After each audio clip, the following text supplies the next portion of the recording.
स्वागत है दोस्तों आपका एम्पलीफायर वर्ल्ड चैनल में।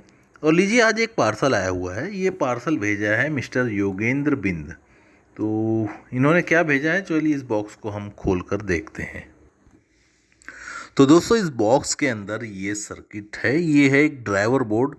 जी हाँ, बहुत समय पहले मैंने लगभग 3 साल पहले एक 3000 वाट का सर्किट डायग्राम का वीडियो मैंने अपलोड किया था। जो योगेंद्र है इन्होंने इसी डायग्राम को फॉलो करते हुए ये ड्राइवर बोर्ड खुद से डिज़ाइन किया। तो हालांकि इसके डिज़ाइनिंग में उन्होंने लगभग 99% बिल्कुल सही काम किया। बिल्कुल अच्छी तरीके से परफेक्ट डिज़ाइनिंग रही उनकी, लेकिन केवल एक छोटी सी मिस्टेक, मतलब एक जंपर मिस कर देने की वजह से, यानी कि इसमें जैसे सारे ट्रांजिस्टर रेगुलेशन वगैरह जितना भी है बिल्कुल सही तरीके से फॉलो करते हुए इस बोर्ड को उन्होंने डिज़ाइन किया। सारे कनेक्शंस वगैरह सब सही थे, केवल एक छोटा सा जंपर मिस हो गया था। इस वजह से ये बोर्ड चालू नहीं हुआ। फिलहाल इन्होंने मेरे पास भेजा था, तो वो जंपर लगाने के बाद ये ड्राइवर बोर्ड अच्छी तरीके से काम करने लग गया। तो ये एक ट्रिपल एमीटर फ्लोअर वाला ड्राइवर बोर्ड है। तो इसका सर्किट डायग्राम स्टडी ऑलरेडी आप लोगों ने बहुत पहले कर चुके हैं। अगर आपने अभी तक उस सर्किट डायग्राम स्टडी को नहीं देखा है तो आप मेरे चैनल पर जाके उस 3000 वाट जैसी आप सर्च करेंगे आपको वो वीडियो दिखाई देने लगेगा। दोस्तों इस ड्राइवर बोर्ड के साथ उन्होंने इसका सर्किट डायग्राम भी मुझे भेज रखा है। तो ये सर्किट डायग्राम बहुत ही इजी है, अगर आप इसे समझना चाहें तो। अगर आप देखेंगे तो बहुत ही ऐसा कोई कॉम्प्लिकेशन नहीं है। क्लास AB एम्पलीफायर में ये डायग्राम, जो मतलब इतने पावरफुल एम्पलीफायर का डायग्राम इस तरीके से काफ़ी मतलब बहुत इजी तरीके से एक्सप्लेन हो जाता है। और देखिए इसे मैंने सन 2020 में एक्सप्लेन किया था, और इस डायग्राम को लेकर बहुत से बंदों ने अपना बोर्ड भी डिज़ाइन किया। बहुत से बंदों का चालू भी हो गया और कुछ लोगों का नहीं भी चालू हुआ। तो दोस्तों DIY में अक्सर सर्किट बोर्ड कई बार नहीं चालू होते हैं, उसमें कुछ ना कुछ मिस्टेक रह जाती है। तो ये मिस्टेक कहाँ से दूर होती है? ये दूर होती है सर्किट डायग्राम की स्टडी से। और लगातार सर्किट डायग्राम स्टडी करने से आप प्रोफेशनल पावर एम्पलीफायर्स पर भी रिपेयरिंग करना शुरू कर सकते हैं, क्योंकि वो भी लगभग वैसा ही होता है, ज़्यादा कोई फ़र्क नहीं होता है।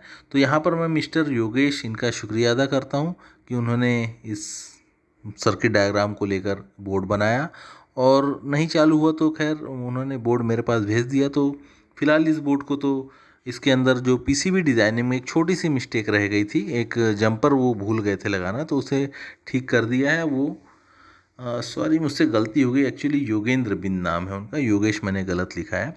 तो मिस्टर योगेंद्र, इनका बहुत बहुत शुक्रिया। तो अब चलते हैं हम नेक्स्ट। तो दोस्तों यहाँ पर अगला पार्सल है मिस्टर आशीष जाम्बेकर इनकी ओर से। तो फिलहाल ये नागपुर के रहने वाले हैं, और ऑडियो रिलेटेड इनका बहुत ही, मैं कहूँगा बहुत बड़ा शौक़ रखते हैं ऑडियो रिलेटेड, और मैं इनसे मिल भी चुका हूँ। तो फिलहाल आज इन्होंने ये बोर्ड भेजा है 200 + 200 वाट का। अब इसमें क्या समस्या है, चलिए इसको देखते हैं। तो ये एक बोर्ड DIY पर्पस, मतलब इसका PCB अक्सर ऑनलाइन बहुत सारे यूट्यूबर्स सेल करते हैं। तो इस PCB को लेकर उन्होंने इसको बनाया है, सारे कंपोनेंट फिल किए हैं। और यहाँ पर मैं आपको बता दूं कि ये वीडियो इसके बाद से काफ़ी डिफरेंट होने वाला है, क्योंकि यहाँ पर जो ये सर्किट डायग्राम है, मतलब इस बोर्ड में जो सर्किट डायग्राम यूज़ हुआ है, मतलब यूट्यूब पर 90% लोग इसी सर्किट डायग्राम को फॉलो करके अपना प्रोडक्ट बेच रहे हैं। तो इसका सर्किट डायग्राम अगर आज आप समझ लेते हैं तो मतलब 90% बोर्ड जो कि यूट्यूब पे, मतलब 100 वाट से लेके 500 वाट तक के जितने भी बोर्ड हैं, 700 वाट तक के, मतलब उन सब की समस्याएं आप इसको इजीली सुलझा सकते हैं। तो यहाँ पर देखिए एक रेजिस्टेंस की हीटिंग की समस्या आ रही है। तो यहाँ पर 10K का एक रेजिस्टेंस है, वो किट को पावर अप करते ही हीट होने लगता है। हालांकि ये सर्किट बोर्ड काम कर रहा है, ऑडियो सिग्नल भी बन रहा है, लेकिन इसमें 10K का रेजिस्टेंस काफ़ी ज़्यादा हीट हो रहा है। तो ये हीट क्यों हो रहा है? तो चलिए सबसे पहले इसको हम पावर अप करते हैं। पावर सप्लाई से मैं इसे जोड़ देता हूँ, और इसे पावर सप्लाई से जोड़ने के बाद हम इसमें स्पीकर कनेक्ट करते हैं और देखते हैं कि क्या समस्या है। तो लीजिए दोस्तों, यहाँ पर मैंने प्लस माइनस और ग्राउंड के वायर कनेक्ट कर दिए हैं। हालांकि इसमें ब्रिज रेक्टिफायर है, इसे मतलब हम डायरेक्टली इस बोर्ड को AC सप्लाई से जोड़ सकते हैं 45045 ट्रांसफार्मर से, लेकिन फ़िलहाल यहाँ पर मैंने DC सप्लाई दी है क्योंकि इस बोर्ड को हमें टेस्ट करना है। तो देखिए जैसे इस बोर्ड को हमने सप्लाई दे रखी है, यहाँ पर इसके जो ड्राइवर ट्रांजिस्टर हैं इनके कलेक्टर पर हमें सप्लाई वोल्टेज दिखाई देगा। तो ये सप्लाई वोल्टेज आ गया, लगभग 60 वोल्ट है। और यहाँ पर ये 10K की रेजिस्टेंस हीट होके थोड़ा थोड़ा स्मोक करना शुरू कर रही है। तो जैसे इसके ऊपर हम सोल्डरिंग फ्लक्स लगाते हैं तो देखिए यहाँ पर स्मोक दिखाई दे रहा होगा आपको, क्योंकि ये रेजिस्टेंस 10K की रेजिस्टेंस काफ़ी ज़्यादा हीट हो रही है। और इसमें ऑडियो सिग्नल भी बन रहा है, मतलब वैसा कोई दिक्कत नहीं है, लेकिन फिर भी रेजिस्टेंस की हीट होने का ये एक अलग ही किस्म का प्रॉब्लम है। दोस्तों इस बोर्ड में राइट चैनल ठीक काम कर रहा है, मतलब उसमें रेजिस्टेंस का जलने का इशू नहीं है, और केवल लेफ़्ट चैनल में रेजिस्टेंस के जलने का इशू है। तो देखिए फ़िलहाल अभी इस बोर्ड को 60 वोल्ट डीसी की सप्लाई दी गई है। अब 60 वोल्ट डीसी पर हम 10K की रेजिस्टेंस के अक्रॉस कितना वोल्ट आ रहा है वो देख रहे हैं। तो देखिए लगभग इसमें 117 वोल्ट के करीब आ रहा है। अगर हम बात करें इस साइड में जो चैनल ओके है, अब इस चैनल की रेजिस्टेंस जो है 10K की, इसके अक्रॉस वोल्टेज देखते हैं तो केवल 16 वोल्ट आ रहा है। तो मतलब सही वोल्टेज है, मतलब इस रेजिस्टेंस के अक्रॉस 16 वोल्ट आना चाहिए, लेकिन यहाँ पर आ रहा है 116 वोल्ट दूसरे साइड में। तो देखिए यहाँ पर 17 वोल्ट है जो चैनल ओके है, और जो चैनल में रेजिस्टेंस जल रही है उसके अक्रॉस आ रहा है 116 वोल्ट या 117 वोल्ट। तो दोस्तों इसका जो सर्किट डायग्राम है बहुत ही इम्पॉर्टेंट सर्किट डायग्राम आपके लिए हो सकता है, क्योंकि इस सर्किट डायग्राम के बेस पर मार्केट में सभी ज़्यादातर मतलब ऑडियो एम्पलीफायर बोर्ड मिलते हैं। तो चलिए इसका सर्किट डायग्राम देखते हैं। दोस्तों इस सर्किट को पावर अप करने के लिए आप 45045 का ट्रांसफार्मर यूज़ कर सकते हैं, लेकिन बेस्ट सप्लाई इसके लिए 40040 है। तो मान लेते हैं इसे प्लस माइनस DC 50 वोल्ट की सप्लाई आ रही है, जिसकी पॉजिटिव और नेगेटिव लाइन मैंने नीचे ड्रॉ कर रखी है। और इनपुट स्टेज से हम शुरुआत करेंगे। तो इनपुट स्टेज में देखिए A1015 या 2N5401 ये दोनों ही ट्रांजिस्टर ले सकते हैं, या इसके अलावा और भी कोई PNP ट्रांजिस्टर ले सकते हैं जिसका एमीटर टू कलेक्टर जो वोल्टेज है वो तकरीबन 100 वोल्ट से ऊपर होना चाहिए। तो यहाँ पर PNP ट्रांजिस्टर सर्किट डायग्राम में रिकमेंड है A1015, लेकिन इस सर्किट बोर्ड में जो मैंने आपको दिखाया इसके अंदर 2N5401 यूज़ किया गया है। अगर आप इनपुट स्टेज में कोई और दूसरा ट्रांजिस्टर सेलेक्ट करना चाहते हैं तो आप डेटा शीट से उसका वोल्टेज देख लीजिए। तो डेटा शीट से उसका voltage collector to emitter 100 volt से ज़्यादा होना चाहिए। इसका मतलब ये नहीं कि आप यहाँ पर कोई बहुत हैवी ट्रांजिस्टर लगाएं, आप इसी टाइप के स्मॉल पावर वाले ट्रांजिस्टर यूज़ करिए। बेस्ट ये रहेगा कि आप 150 वोल्ट मतलब collector to emitter 150 volt support करने वाले ट्रांजिस्टर का आप इस्तेमाल करें। तो ये सारे फीचर्स मिल जाते हैं A1015 एंड 2N5401 में, जो कि आसानी से मार्केट में अवेलेबल है। तो यहाँ पर मैंने ले रखे हैं A1015। तो देखिए जो पहला ट्रांजिस्टर है ये इनपुट ट्रांजिस्टर है। इसके बेस पर हमें 68K का एक रेजिस्टेंस लगा के ग्राउंड करना है, और 1 UF कैपेसिटर के जरिए आप सिग्नल इनपुट कर सकते हैं। तो यहाँ पर 1 UF से लेके 10 UF तक का कोई भी कैपेसिटर आप इस्तेमाल कर सकते हैं। और दोस्तों ये दोनों ट्रांजिस्टर इनपुट स्टेज के दोनों ट्रांजिस्टर के एमीटर आपस में इस तरीके से जुड़े हुए होते हैं। तो इन दोनों को इस तरीके से जोड़ लेना है, और ये दोनों एमीटर कनेक्ट होगा पॉजिटिव 50 वोल्ट की लाइन से। तो इसका मतलब ये नहीं है कि इसे डायरेक्टली 50 वोल्ट दे देना है। ये ट्रांजिस्टर की करंट कैपेसिटी जो होती है बहुत कम है, इसीलिए यहाँ पर रेजिस्टेंस ट्रांजिस्टर का नेटवर्क के जरिए इसके एमीटर को सप्लाई दी जाती है। तो देखिए सबसे पहले यहाँ पर हालांकि हम इसे रेजिस्टेंस और झीनर डायोड की मेथड से इस एमीटर पॉइंट पर हम पॉजिटिव सप्लाई लेकर आ सकते हैं, लेकिन इस सर्किट डायग्राम में एक रेगुलेशन ट्रांजिस्टर का इस्तेमाल किया गया है। तो ये जो रेगुलेशन ट्रांजिस्टर है ये एक NPN ट्रांजिस्टर है। इस बोर्ड में 1815 C1815 का यूज़ किया गया है ये रेगुलेशन ट्रांजिस्टर। आप इसकी जगह C2229 यूज़ कर सकते हैं NPN ट्रांजिस्टर, या और भी आप बेहतर चाहते हैं तो MJE340 यूज़ कर सकते हैं।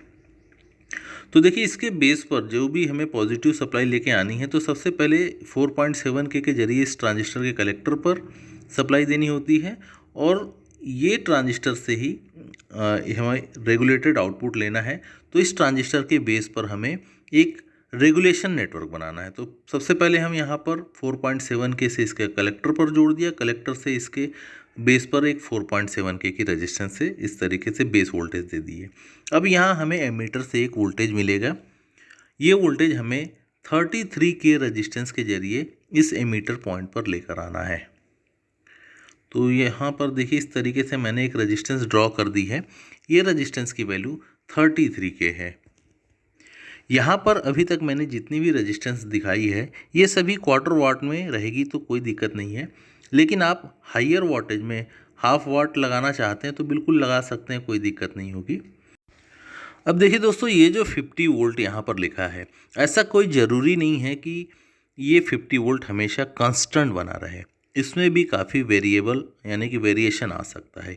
वेरिएशन किस तरीके से आ सकता है, या तो जो कस्टमर है, जो उपभोक्ता है, वो अलग किस्म का ट्रांसफार्मर यूज़ करे, जैसे 24-0-24 या कोई 30-0-30 यूज़ कर रहा है, कोई 45-0-45 यूज़ करता है, या फिर कोई 50-0-50 यूज़ कर सकता है।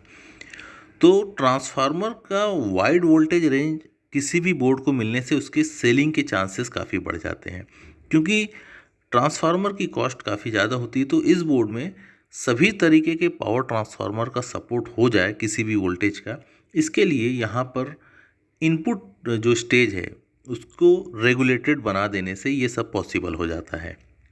तो देखिए किस तरीके से पॉसिबल होता है। यहाँ पर जो रेगुलेशन ट्रांजिस्टर है उसके बेस पर हमें एक झीनर डायोड लगाना होता है। जैसे ही आप यहाँ पर झीनर डायोड लगा देते हैं तो इसके बेस पर वोल्टेज फिक्स हो जाती है। जी हाँ, जितने वोल्ट का झीनर डायोड होगा उतने वोल्ट इसके बेस पर फिक्स हो जाएंगे, और जितना वोल्टेज बेस पर फिक्स होगा उतना ही वोल्टेज हमें इस ट्रांजिस्टर के एमीटर से आउटपुट में मिलेगा। तो देखिए यहाँ पर 24 वोल्ट का झीनर डायोड लगाया गया है। अब यहाँ पर वोल्टेज चाहे कितनी भी चेंज हो, कोई 24 वोल्ट लगाए, 30 वोल्ट का ट्रांसफार्मर लगाए, तो यहाँ पर जो वोल्टेज है ये फिक्स रहेगी। ये वोल्टेज फिक्स रहने से हमारा जो इनपुट ट्रांजिस्टर है उसे भी फिक्स वोल्टेज मिलेगी और वो सही तरीके से काम करेगा। अब ज़्यादा स्टेबिलिटी के लिए हम क्या कर सकते हैं, इस झीनर डायोड के अक्रॉस में एक 100 UF का कैपेसिटर लगा सकते हैं, क्योंकि जब एम्पलीफायर पावर मतलब फुल पावर पे चल रहा होगा तो वो इनपुट जो सप्लाई वोल्टेज है वो भी ड्रॉप होते हैं अकॉर्डिंग टू सिग्नल। तो ये वोल्टेज ड्रॉप का असर इस रेगुलेशन ट्रांजिस्टर के बेस पर बिल्कुल ना आए, इसके लिए यहाँ पर ये कैपेसिटर एक फिक्स वोल्टेज बनाए रखता है। तो इस तरीके से इस कैपेसिटर की वैल्यू रिकमेंडेशन है 100 UF। अब देखिए यहाँ पर 24 वोल्ट का झीनर डायोड है, तो मतलब ये है कि यहाँ पर 24 वोल्ट से ज़्यादा नहीं आएगा, तो इसीलिए आप यहाँ पर 25 वोल्ट या फिर 35 वोल्ट का कैपेसिटर लगा सकते हैं। आजकल के दौर में 25 वोल्ट का कैपेसिटर मिलना मुश्किल है, लेकिन 35 वोल्ट मिल जाता है, तो आप इस कैपेसिटर को इस तरीके से लगाइए। अब इसके बाद देखिए कलेक्टर पर 2 रेजिस्टेंस लगनी है 3.3 के, और ये निगेटिव सप्लाई से जुड़ जाएंगी। तो इस तरीके से ये हमारा इनपुट स्टेज कंप्लीट हो जाता है।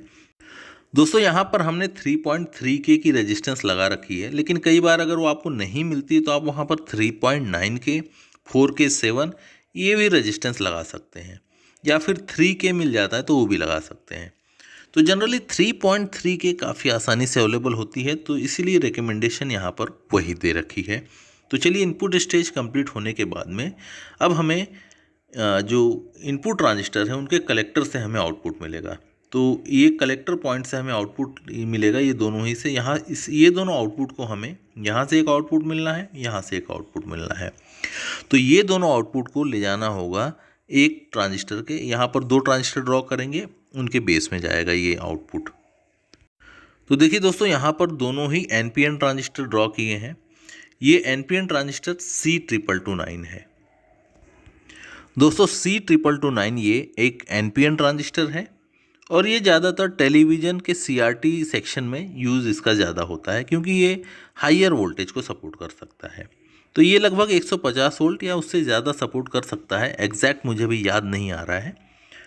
लेकिन आप चाहते हैं कि आप इसकी जगह कोई दूसरा ट्रांजिस्टर लगाएं, अगर ये अवेलेबल ना हो तो आप इसकी जगह BD139 लगा सकते हैं। इसके अलावा हायर वोल्टेज सपोर्ट करता है MJE 340। तो BD139 शायद मैक्सिमम 80 वोल्ट सपोर्ट करता है, लेकिन जो MJE 340 है, देखिए यहाँ 50 वोल्ट है तो 80 वोल्ट का ट्रांजिस्टर लगाने से हमें कोई दिक्कत नहीं है। लेकिन जो MJE 340 है इसका जो सपोर्टिंग वोल्टेज है वो लगभग 300 वोल्ट के ऊपर होता है। तो इसीलिए ज़्यादा सेफर साइड जो होता है MJE 340 है, लेकिन ये काफ़ी महंगा होता है BD 139 के मुकाबले। इसीलिए यहाँ पर सबसे सस्ता रिलायबल ट्रांजिस्टर C222 है, तो आप इसी का इस्तेमाल कर सकते हैं। लेकिन इसके अलावा अगर पावर ट्रांजिस्टर में आप यहाँ शिफ्ट होना चाहते हैं तो C2073 इसका भी इस्तेमाल किया जा सकता है। दोस्तों, यहाँ पर मैंने अलग अलग ट्रांजिस्टर्स के बारे में आपको बताया, लेकिन देखिए हर एक ट्रांजिस्टर का पिन कॉन्फ़िगरेशन अलग होता है। जैसे ये C222 ट्रांजिस्टर है, अगर हम यहाँ इसके पिन कॉन्फ़िगरेशन को देखें तो राइट साइड की अगर बात करें तो ये बेस है, ये बीच का कलेक्टर है और ये एमीटर है। तो इस तरीके से इसके पिन कॉन्फ़िगरेशन आपके सामने मैंने बता रखे हैं। लेकिन ड्राइंग में अक्सर हम जैसा ट्रांजिस्टर का एक सिंबल होता है उसी तरीके से ड्रॉ करते हैं। मतलब कि ट्रांजिस्टर कोई भी हो उसका सिंबल बिल्कुल एक इसी तरीके से रहेगा। मतलब एमीटर पर हमें एरो दिखाना होता है, बेस जो है बीच में होता है और एमीटर पिन के अपोजिट में ही कलेक्टर पिन होती है। तो आपको कोई भी ट्रांजिस्टर का पिन कॉन्फ़िगरेशन अगर आपको पता करना है तो आपको जस्ट उसका सिंपल डेटा शीट डाउनलोड करके उसके पिन कॉन्फ़िगरेशन के आधार पर ही उसके कनेक्शन करने होते हैं। अब दोस्तों, यहाँ पर C222 ये दोनों ट्रांजिस्टर के एमीटर आपस में इस तरीके से जुड़ जाएंगे और ये जोड़कर हमें 150 ओम की रेजिस्टेंस से निगेटिव सप्लाई से जोड़ देना है। तो यहाँ पर 150 ओम की रेजिस्टेंस लगा दी गई है, सिंगल रेजिस्टेंस। आप चाहें तो दो रेजिस्टेंस का इस्तेमाल करते हुए दोनों ट्रांजिस्टर के एमीटर को सेपरेट दो रेजिस्टेंस से निगेटिव सप्लाई से जोड़ सकते हैं। अब यहाँ पर देखिए दोनों ट्रांजिस्टर के बेस किस तरीके से जोड़ रहे हैं। तो जो निचला ट्रांजिस्टर है वो जुड़ेगा फर्स्ट इनपुट ट्रांजिस्टर के कलेक्टर से। यहाँ पर देखिए ये जोड़ रखा है, यहाँ क्रॉस वायर है। और जो दूसरा ट्रांजिस्टर ये C222 है, ये यहाँ पर इस दूसरे इनपुट ट्रांजिस्टर के कलेक्टर से जुड़ेगा। अब ये इस तरीके से बेस हमने जोड़ दी है। दोस्तों, यहाँ पर जो कलेक्टर है C222 का कलेक्टर और बेस, इसके बीच में एक 10 pf का कैपेसिटर या 100 pf का कैपेसिटर लगाना होता है। देखिए अगर आप अपने एम्पलीफायर में ट्रिबल का जो रिस्पांस है, बहुत हाइयर रिस्पांस चाहते हैं, ट्रिबल की क्वालिटी बेस्ड चाहते हैं, तो ये रिकमेंड है कि यहाँ पर आप 10 pf का इस्तेमाल करें, क्योंकि 10 pf लगा देने से ये ट्रांजिस्टर का जो फ्रीक्वेंसी रिस्पांस है हाइयर साइड में ये काफ़ी बढ़ जाएगा। अगर आप यहाँ पर 100 pf से ज़्यादा लगाते हैं, जैसे कि 330 pf या 470 pf, तो जो ट्रिबल का रिस्पांस है वो थोड़ा कम हो सकता है, बेस साइड रिस्पांस अच्छा रहेगा। तो ये पीएफ के ज़रिए आप अपने एम्पलीफायर का जो बैंडविड्थ है उसको डिसाइड कर सकते हैं। तो इस तरीके से ये दोनों यहाँ पर रिकमेंडेशन ये है कि आप 10 pf लगा दें। दोस्तों, इसके बाद ये दोनों ट्रांजिस्टर के कलेक्टर से हमें आउटपुट मिलेगा और ये आउटपुट हमें देना है ड्राइवर ट्रांजिस्टर पे। तो यहाँ पर हम दो ड्राइवर ट्रांजिस्टर ड्रॉ करेंगे।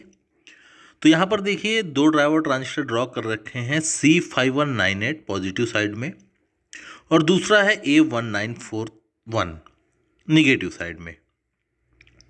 तो ये 5198 एक NPN ट्रांजिस्टर है, इसीलिए इसका एरो इस तरीके से दिखाया है, और 1941 ये एक PNP ट्रांजिस्टर है।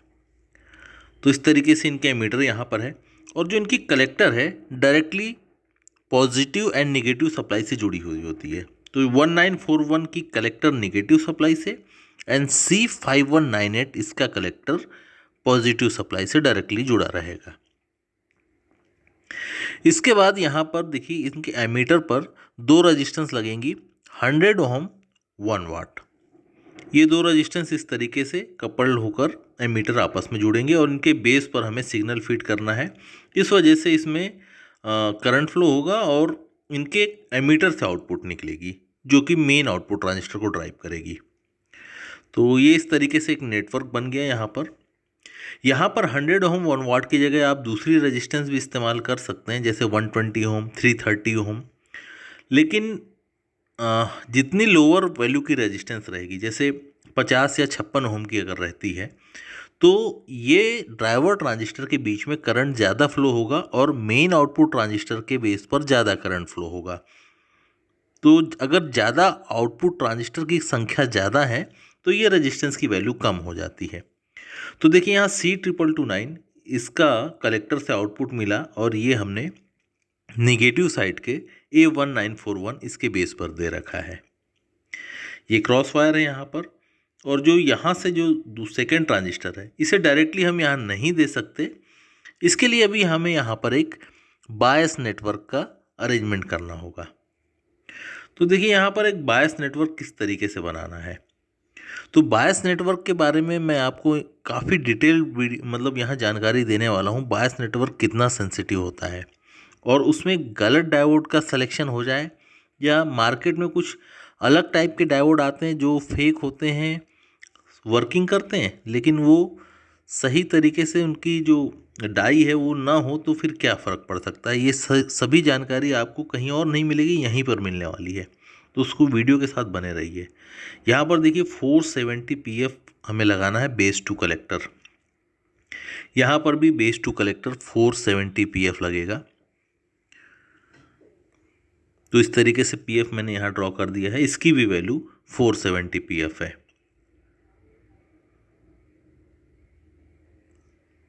देखिए 470 PF में कभी कभी 471 कोड लिखा रहता है, तो कोई दिक्कत नहीं, उसकी वैल्यू 470 ही है। अब यहाँ पर देखिए हमने बायस ट्रांजिस्टर ड्रॉ कर रखा है। ये एक PNP ट्रांजिस्टर है जिसकी वैल्यू है A940।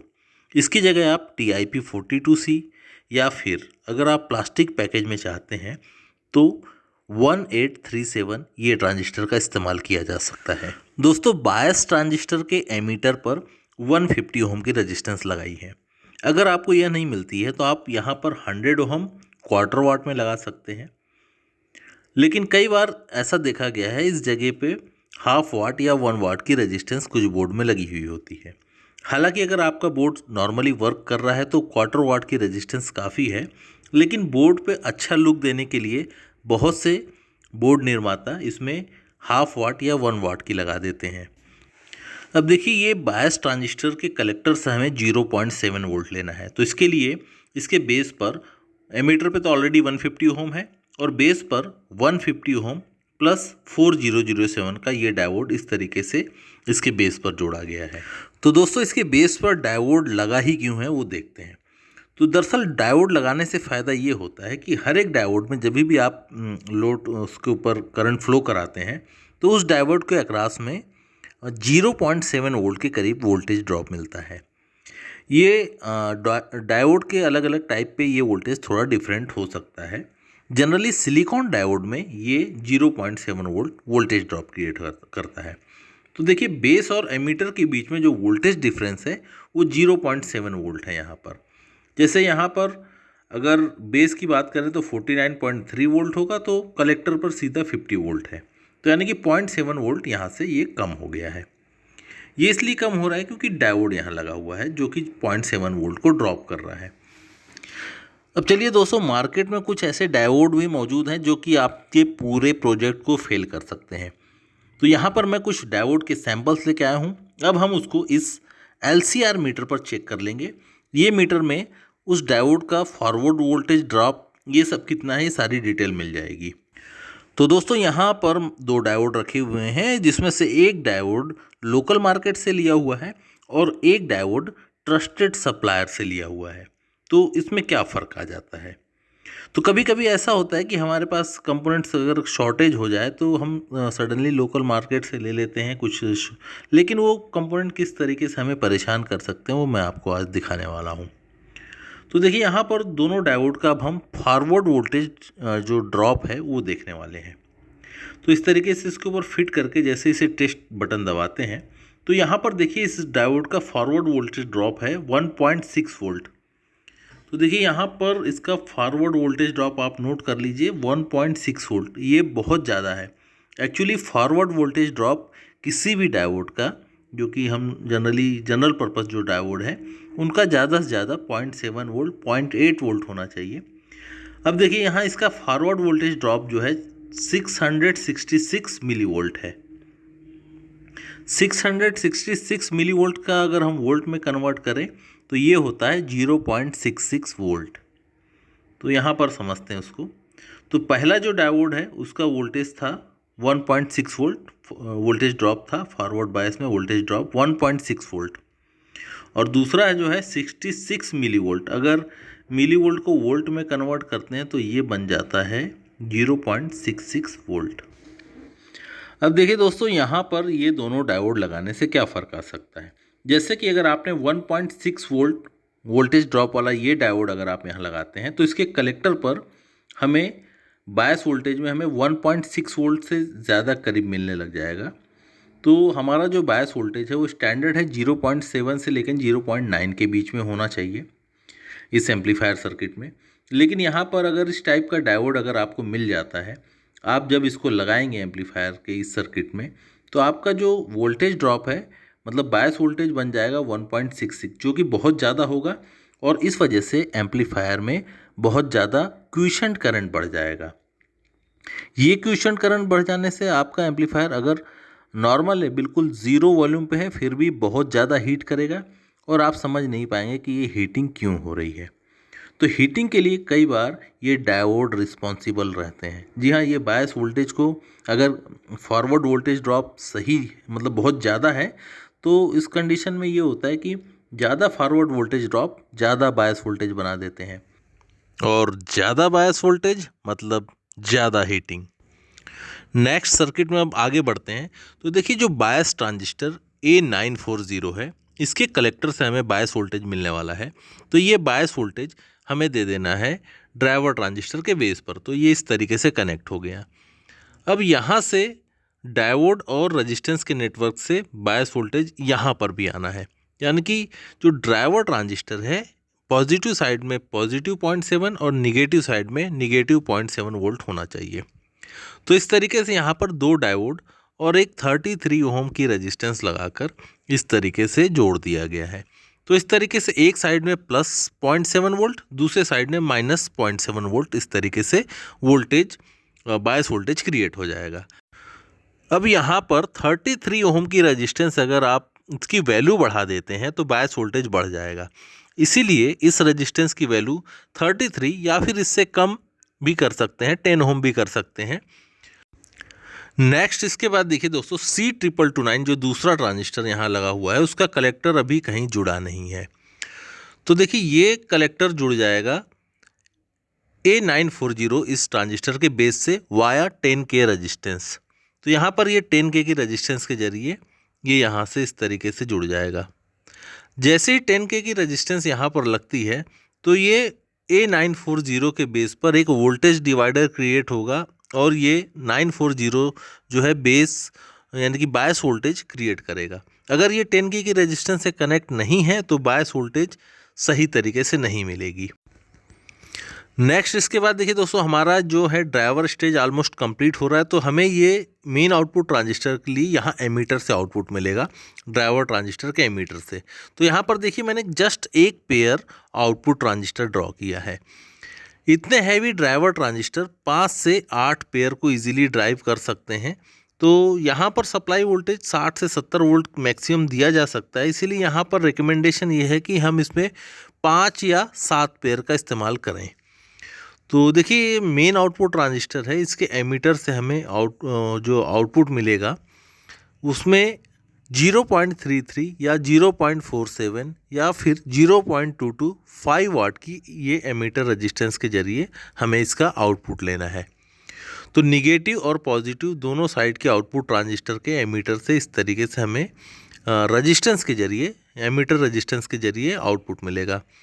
एमीटर रेजिस्टेंस की वैल्यू आपके सामने यहाँ लिख दी है मैंने। ये 5 वाट से लेकर 10 वाट के बीच में हो सकती है।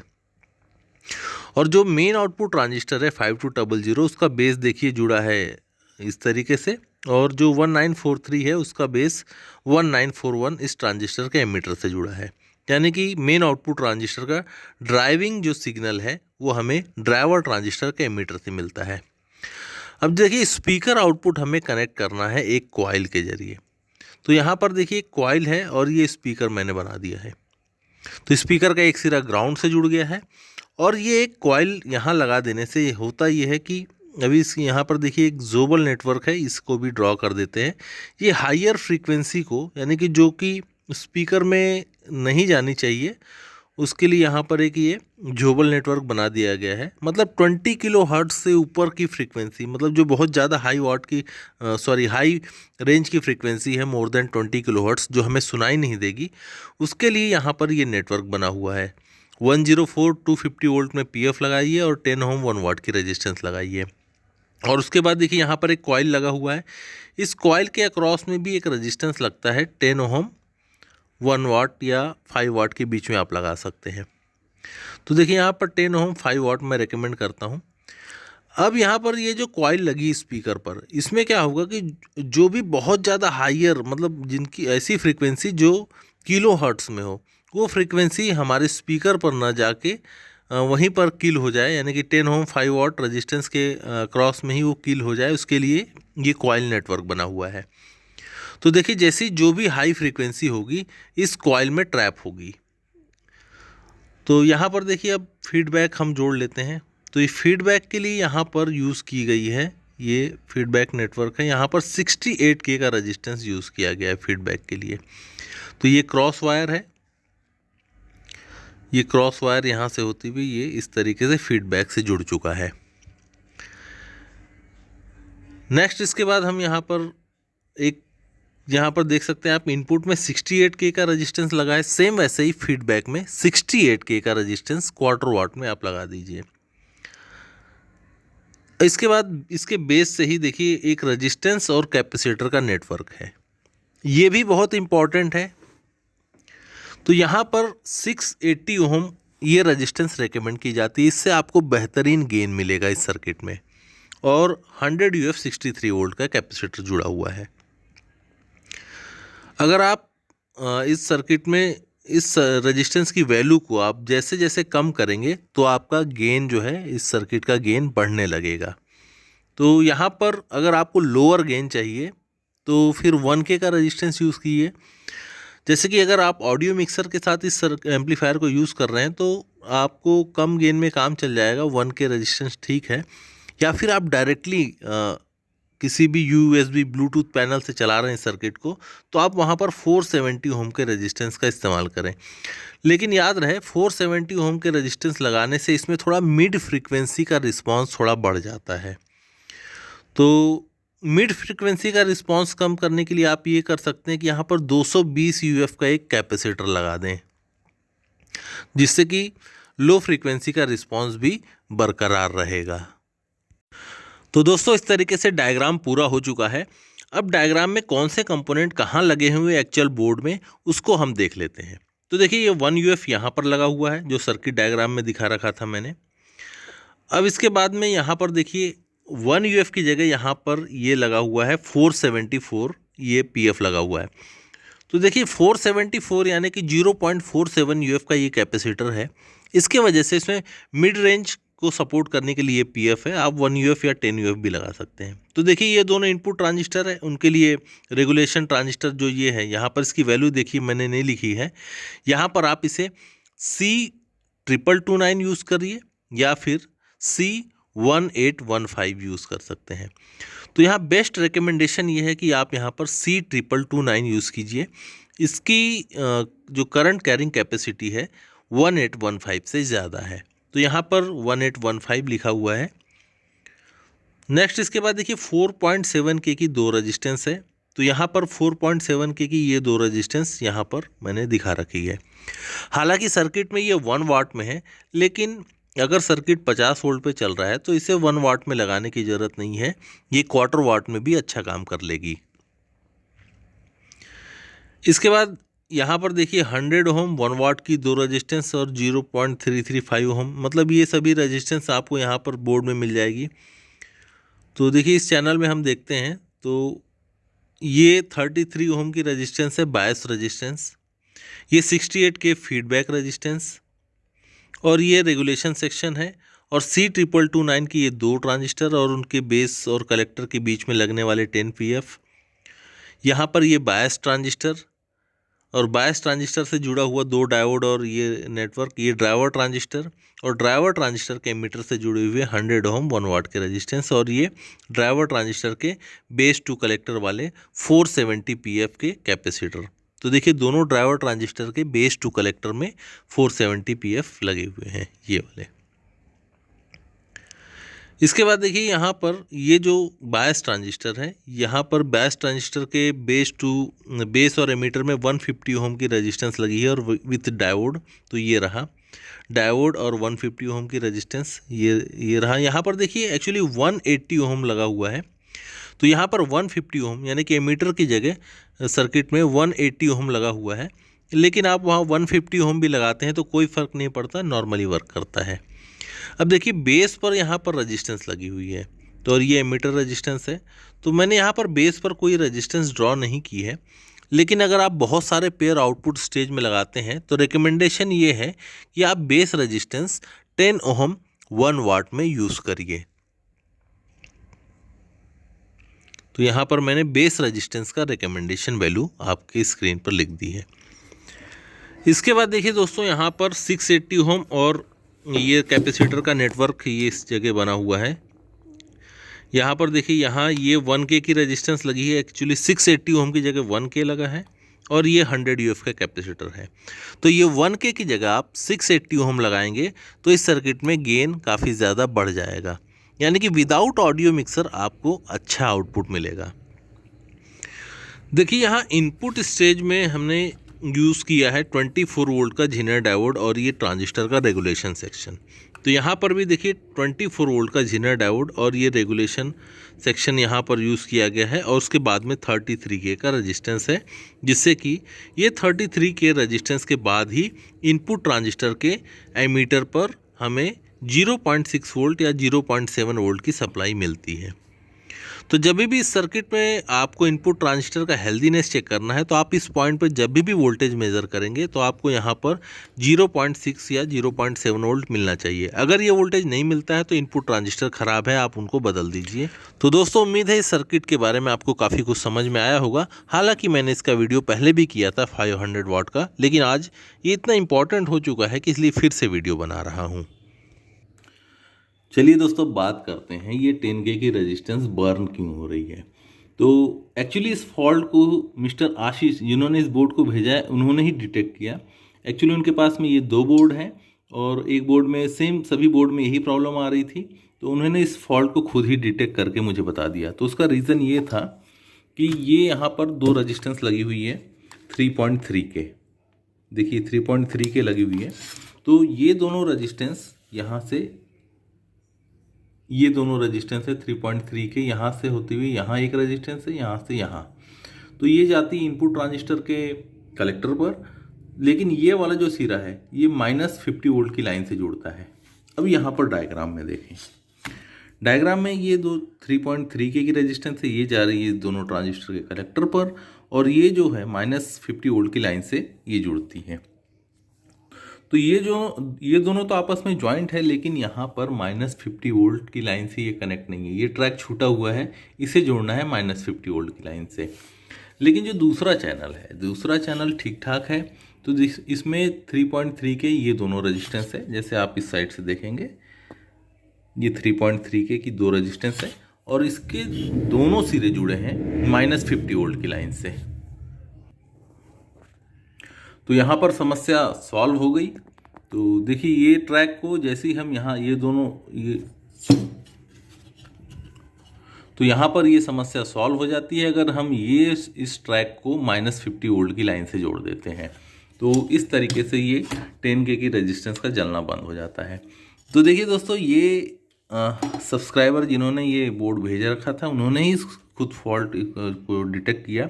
ये होता है लेफ़्ट चैनल और राइट चैनल के कंपैरिजन में।